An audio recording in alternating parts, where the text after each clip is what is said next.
overseeing the Decarbonization Research Center, the Hydrogen as a Service program, and the High Accelerator for Startups. He's also an associate professor at Universitat Politècnica de Catalunya, UPC, and serves on the Clean Hydrogen Partnership Governing Board and Hydrogen Europe committees. Welcome, and the floor to you. Thank you. Thank you, everyone. Thanks to the organizers for inviting me to come here to Trento. It's my first time coming to the region, and I hope it's not the last time. I love the mountains, and I really want to keep coming here, and I know I will. It is very tough to make the keynote speech at the very last time of the presentation, especially when the aperitivo comes right after. I saw that, and it's even more tricky. So let's. My presentation should be here, right? Yeah, it's there. I don't know why the screen is doing. Okay. Okay. So I have structured my presentation in 4 main blocks. One is who is Snam? For those of you who are not from Italy, most likely may not know Snam. So I will give a brief presentation of who Snam is. I will give also an overview of the hydrogen global market very briefly. Then I'll speak about the critical role that Snam as a midstream company will play in this energy transition, or is playing in the energy transition. And I will conclude with some final remarks. So who is Snam? Snam is the Italian gas TSO, which happens to be, I think, the largest energy infrastructure company in Europe. You can see the numbers here. We have about 37,000 kilometers of transportation pipelines, 33,000 of which are in Italy. The rest are in our associates outside of Italy. Then we also have 20 BCMs of storage capacity for methane, underground storage capacity in gas-depleted fields. And we also have 20 BCMs per year capacity of regasification plants, if we count for the new ones that are floating, that are in Piombino and in Ravenna. You can see here the map with our impianti, with our plants. Of course, Snam knows that this is not a sustainable business. We know that in the future this has to change because natural gas has to go down. It will go down.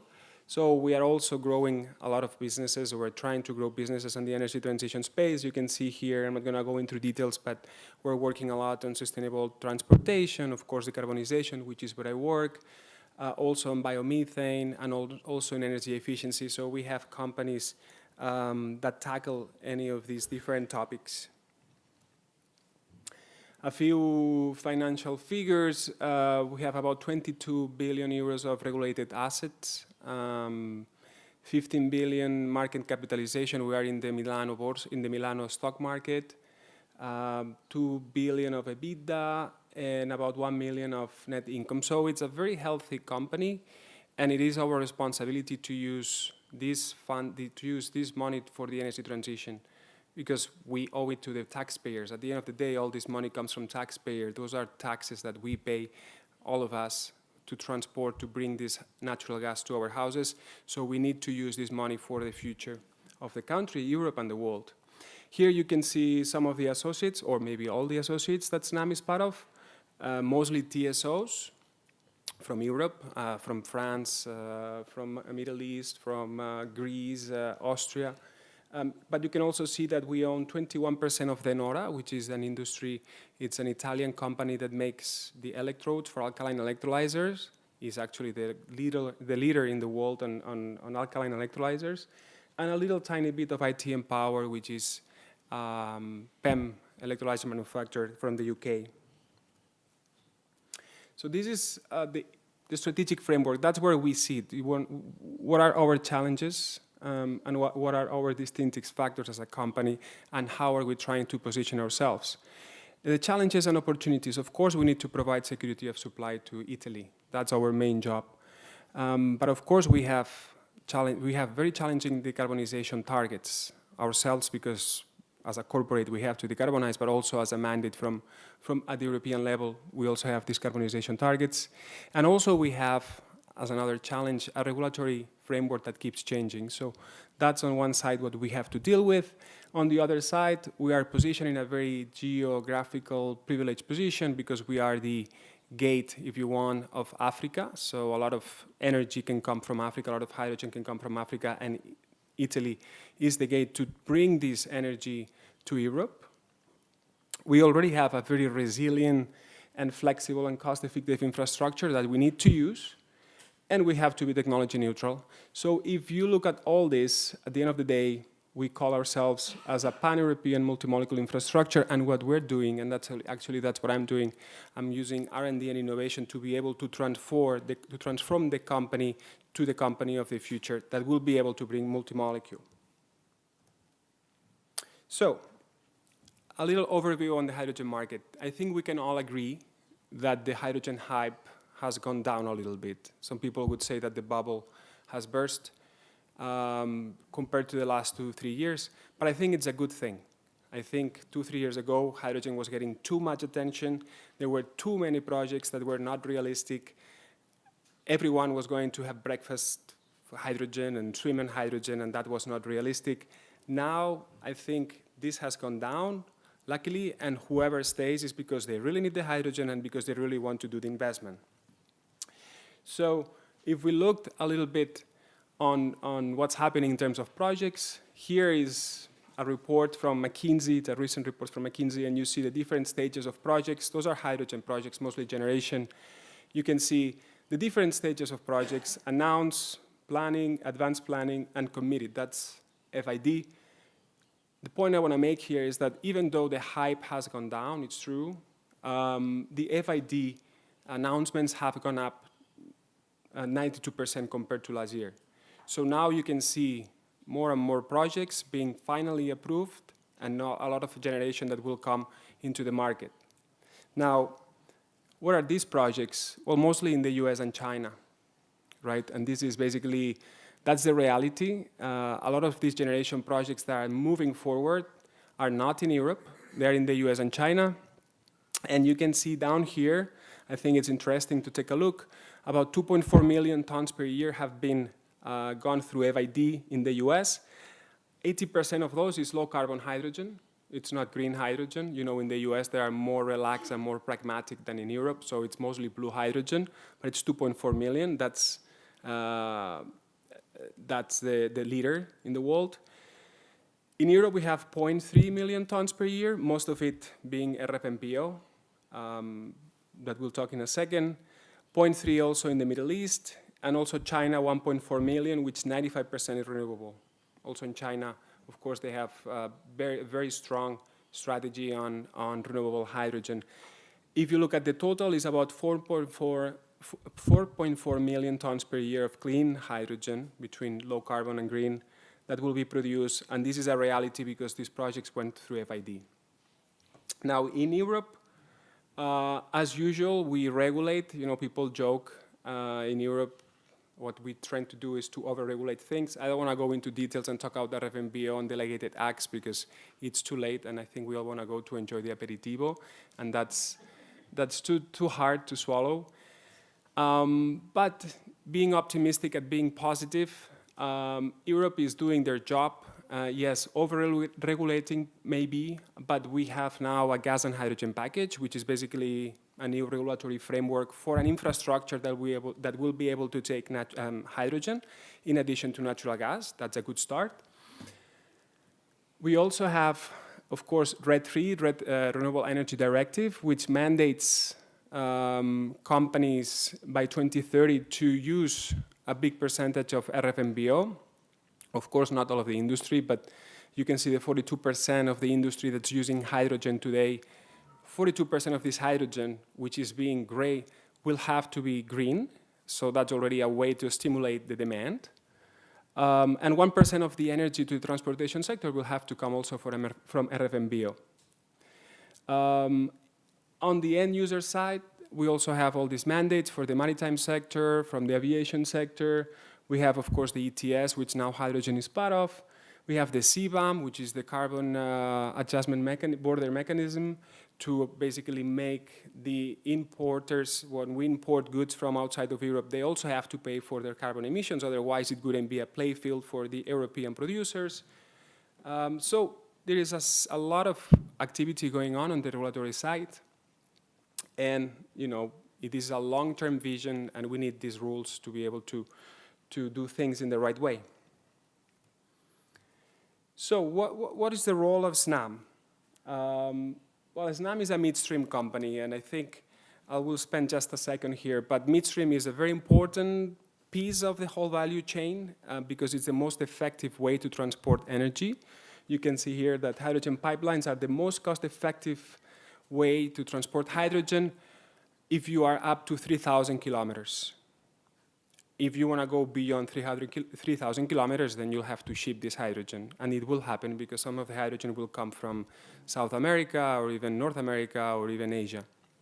But if it's 3,000 kilometers or below, pipelines are the most important thing, which is, again, midstream. Underground storage is also very important, and it's also a very important part of the midstream segment. And it's very important because hydrogen will be produced in an intermittent manner, and we need to store this hydrogen, and we're talking about a lot of hydrogen, and the only way to do it is underground storage. In Italy, for instance, fortunately, we don't have salt caverns, or the salt caverns we have we think are not too good for underground storage. That's something to be seen, and we're evaluating. What we have, though, is a lot of gas-depleted fields. Those are the 20 billion cubic meters that I mentioned at the first slide. We're working and trying to understand if we could use those underground storage facilities to store hydrogen. Of course, that will come with challenges, and there is a lot of research that has to be done. Challenges because there is a cushion gas, there is sulfur, there may be bacteria, there may be leakage, but we already have done a lot of work on that at the research side, and we're very optimistic that we'll be able to use a lot of underground storage to store hydrogen. And then, of course, we've heard about the hydrogen backbone, which is crucial for Europeans' competitiveness, and Snam will play a big role in the whole European backbone. And you can see here, that's the project that we have. It's called the South Corridor, and it's to bring hydrogen from North Africa all the way to Germany.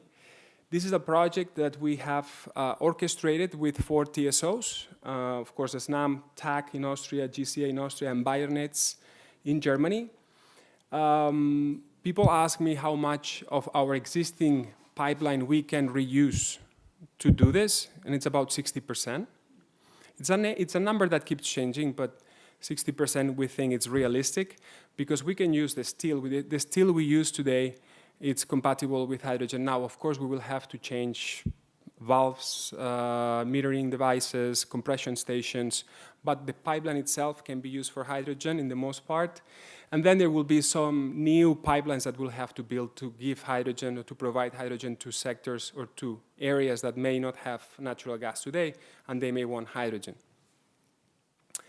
Just to give you a point in terms of cost, to bring hydrogen all the way from North Africa to Germany, with these numbers, and according to our calculations, will add only 0.5 euros per kilo on the total cost of hydrogen. So if you make it at 4 down there, then you can get it in Germany in 4.5, which is very good. And you couldn't do it with, of course, trucks.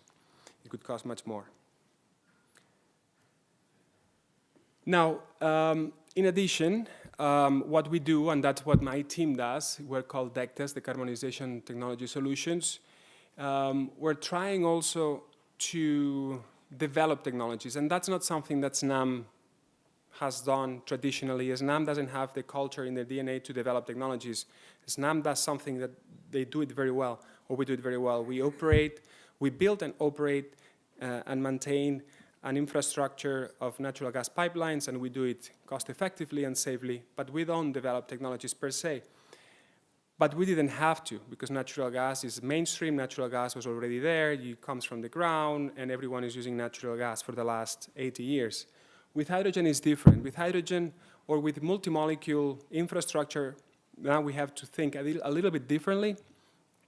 And we keep saying that midstream is very strategic, but it's only strategic if there is an upstream and there is a downstream. If there is no upstream and downstream, it doesn't matter if we have a very cost-effective and robust midstream, because we don't need it.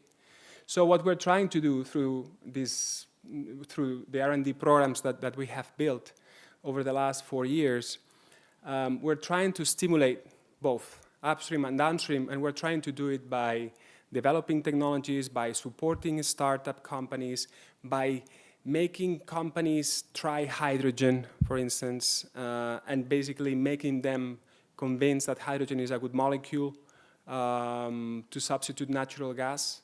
And I'll show you that in a minute. So we have 2 main initiatives. One is the Snam Decarbonization Research Center. Basically, it's a global network of universities and research centers that we partner with to develop these technologies. We have 6 universities that we work with, mostly in Italy, 1 in the US. We have right now 8 projects ongoing of R&D. We have already filed 3 patents. And we have a budget of about 10 million euros for the next 4 years. 50% comes from our internal budget, and 50% more or less comes from public funding. We're very active also with the JU, with the Clean Hydrogen Partnership, and we also count on that funding as well. So we have our own big part, about 4.5 million, and the rest from public funding. That's the Decarbonization Research Center, which develops and works on low TRL projects. Now, on the other side, we have what we call the Snam labs, and we're building, as we speak, 2 labs, and we have a hydrogen as a service program. The first one is H2Shift, that I'll show in a minute. The second one is the MEM lab, and then also speak about the hydrogen as a service. So H2Shift. H2Shift is an European project, is an open innovation testbed that we won last year. And basically what it is 9 test labs across Europe, with a single entry point, which is actually an Italian university, is CDI, I don't know if you know, Collège des Ingénieurs. And basically, all these test lines, which are coordinated and led by different entities, are responsible to test a different hydrogen production technology. Snam is responsible of the biohydrogen line. Biohydrogen meaning biogas, biomethane, biowaste to hydrogen, which will be, we think, an important part of the whole supply chain of hydrogen. And what we're doing now is we're building in Legnano, which is close to, it's a biogas plant very close to the Malpensa airport. We're building a testing rig.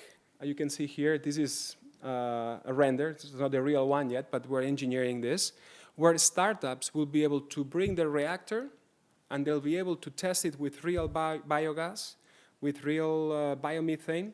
And we'll also have a stream of CO2, biogenic CO2, that startups will be able also to do things with the CO2, for instance, mineralization. And we'll also have a test rig for ammonia cracking. So all this will be in Legnano and will be operative in 2026. But there will be more in Germany and Spain that will test different technologies like high temperature electrolysis, methanol reforming. You can go online, there is the H2Shift site, and you'll see all the details. Then we have the MEM lab. This is actually a project funded by ARERA to test a specific technology to separate hydrogen from natural gas. We are building these facilities as well to last over 20 years. So companies, same concept as before, will be able to come to our facility and they'll be able to test their separation technologies. The first one that will be tested is from a company called H2Site. It's a Spanish company. That they develop palladium membranes, and they'll be able to come and they'll be able to test. But afterwards, we already have a list of companies that want to go and test also in a real site.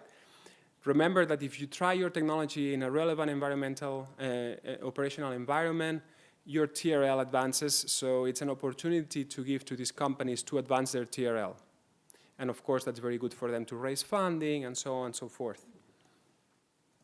And finally, the hydrogen as a service. Snam has acquired a small electrolyzer. You can see here in the photo, it's an alkaline electrolyzer developed by a company from Italy called R2.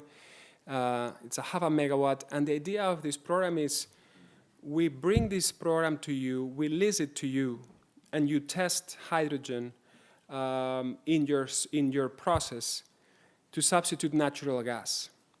The idea is you as a company, as a final user, you want to use hydrogen, but maybe bringing hydrogen with tanks, it's not doable, it's not practical because you need too many tanks. You would like to have a small electrolyzer, half a megawatt, but you don't want to invest in the electrolyzer because this costs a lot of money. So we said, okay, let's buy the electrolyzer and let's lease the electrolyzer. Let's keep it there for 6 months. Companies now are acquainted with hydrogen. And of course, in the future, they can, if hydrogen works for their process, they can buy a bigger electrolyzer, or they can wait until we have our backbone and then we can supply hydrogen with our pipeline. The first installation is in Dalmine, Tenaris. We have a partnership with Tenova, Tenaris, and ourselves. Tenova has developed the burner that can use up to 100% hydrogen, and they're burning already hydrogen in their thermal process to make steel. It's been on for about 3-4 months, and it will last until January. And after that, we're now scouting for potential new users within the ceramic industry, glass industry, chemical industry. So if any of you is interested, let me know, because we can talk about potential collaborations in the future to do the hydrogen as a service. And I think this is almost the last slide before the conclusions. Pre-normative research. We talked a lot about normative and regulations. There is a lot of work to be done from the research side. From the pre-normative research side, this is our schematics of our pipeline. We are doing a lot of work on pre-normative research. All of this work, we're very lucky and happy that we work with Hydrogen Europe, with the Clean Hydrogen Partnership, projects funded by the JU. For instance, we're working on hydrogen injection, which is the Shimmer project. We're working also on hydrogen pipeline materials, which is the Pilgrim. The TOF, working on metering, final users, multi-fuel. Those are real projects that are going on right now. USPRE, which is underground hydrogen storage. And finally, NERA, which is to basically catalog and determine how many hydrogen emissions we'll have in the future and what's the impact of these emissions into the atmosphere, into the climate change. Because a couple of years ago, the Environmental Defense Fund raised this question and they said, wait a minute, we're going to do only hydrogen. Hydrogen will emit to the atmosphere. What's the impact of this hydrogen on climate change? So we draft this project and now we're working on it together with the JRC.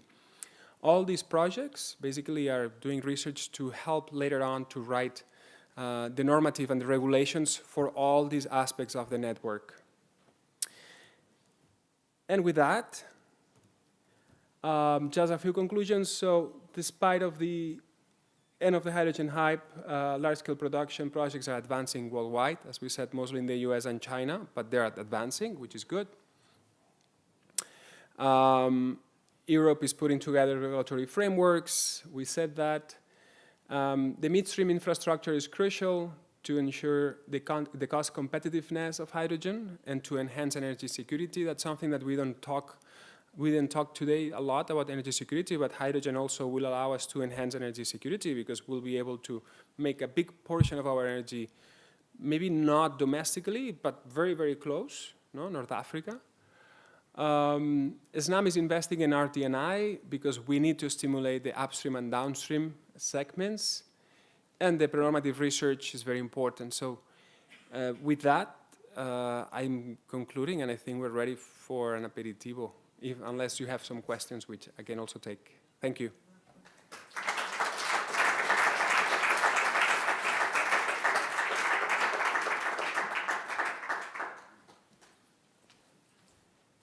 Questions? Yes. Thank you. That's what I want. Ok. Bene, grazie mille a Pere Margalef per aver chiuso in So bellezza thank you questo for evento. closing this